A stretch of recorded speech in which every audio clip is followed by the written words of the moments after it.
જૂનાગઢ મહાનગરપાલિકામાં ડસ્ટબિન કૌભાંડના આક્ષેપો થયા છે અને લોકોને વિતરણ કરવામાં આવતા ડસ્ટબિનની ખરીદીમાં મનપાએ વધારાના રૂપિયા ચૂકવ્યા હોવાનો પણ આક્ષેપ થયો છે।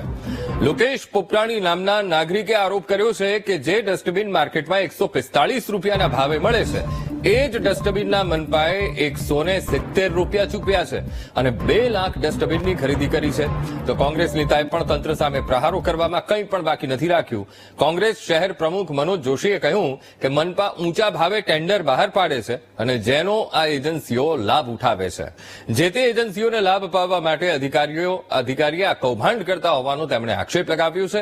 તો સમગ્ર પ્રકરણમાં જૂનાગઢ મનપાના પ્રોજેક્ટ અધિકારીએ તમામ આક્ષેપોને નકાર્યા છે અને નીતિ નિયમો સાથે ટેન્ડર સહિતની ખરીદી પ્રક્રિયા કરવામાં આવી હોવાનો પણ તેમણે દાવો કર્યો છે।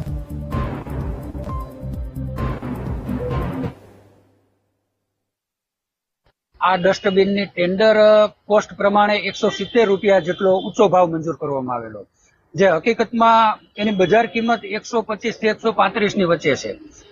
હાલ એક ગુજરાતની નામચીન એજન્સીને જ આ એક કોન્ટ્રાક્ટ આપવામાં આવેલો છે। જ્યારે ટેન્ડર બહાર પાડવામાં આવેલું ત્યારે એમાં માપદંડો ક્રાઇટેરિયા જેટલો ઊંચો રાખવામાં આવેલો છે। દાખલા તરીકે ટર્નઓવર ઊંચું રાખવામાં આવેલું, કરેલ કામના અનુભવના પ્રમાણપત્રો ની માત્રા પણ ઊંચી રાખવામાં આવેલ, જેને લીધે વધારે ટેન્ડર ન આવે અને કોઈ ચોક્કસ એજન્સી કે જે કાયમી આ પ્રકારના કામ કરે છે એને જ ટેન્ડર મળે।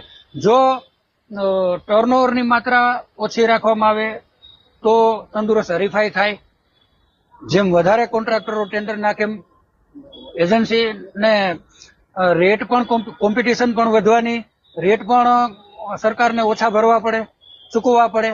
એટલે આમાં ચોક્કસ એજન્સીને ખટવવા માટે આજે 40% જેવો ભાવ વેરિએશન વધારે ભાવ આપી અને ટેન્ડર મંજૂર કરવામાં આવેલ, જેના લીધે પ્રજાના ટેક્સના રૂપિયાનો ચોખ્ખો વેરફાટ થાય છે એવું સ્પષ્ટ જણાય છે। આજે જૂનાગઢની અંદર 92,000 લોકોએ ટેક્સ ભર્યો છે, તો 1 લાખ લોકોની ટોપલીઓ શું કરવા આવી? મોટો પ્રશ્ન તો અહીંયા આવે છે।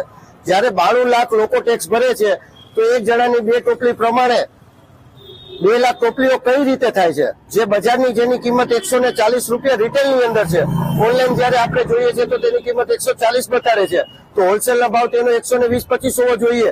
તો 175 રૂપિયાની ખરીદી કઈ રીતે કરવામાં આવી? એક તરફ આ યોજના હાઉસ ટેક્સ ની અંદર આવે, કચરા ટોપલી છે તો સેનિટાઈઝર ની અંદર આવે, તો રોસ્ટિંગ શાખાના એન્જિનિયર, ઇલેક્ટ્રિક એન્જિનિયર આ પ્રોજેક્ટના અધિકારીઓ કઈ રીતે હોઈ શકે છે? ઘણા આવા પ્રશ્નો, ઘણા શંકા ઉભી કરે છે।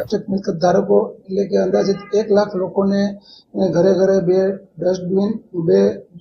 ડસ્ટબિન આપવાનું આયોજનના ભાગરૂપે સરકારશ્રીની ગ્રાન્ટમાંથી જનરલ બોર્ડની મંજૂરી અન્વયે અંદાજિત જે માર્કેટ રેટ એનાલિસિસ કરી અને 3.40 કરોડના ખર્ચે 2 લાખ ડસ્ટબિન ખરીદવાનું આયોજન થયેલું હતું, જેમાં નીલકમલ કંપનીના ભાવ સૌથી નીચા જણાતા તેમની પાસે નિયમ અનુસાર પ્રોસેસ કરી સ્ટેન્ડિંગ કમિટીની મંજૂરી લઈ અને નિયમ અનુસાર એજન્સીને વર્ક ઓર્ડર આપવામાં આવેલ અને ડસ્ટબિન ખરીદ કરવામાં આવેલ છે। આ ડસ્ટબિનની ગુણવત્તા બાબતે ભારત સરકારશ્રીના પેટ્રોકેમિકલ્સ વિભાગની ગવર્મેન્ટ લેબ CIP8 જે પ્લાસ્ટિક માટેની સ્પેશિયલ લેબ છે, તેમાં ટેસ્ટિંગ કરી તેના પેરામીટર્સ પ્રમાણે જ તમામ ડસ્ટબિન મંગાવવામાં આવેલ છે।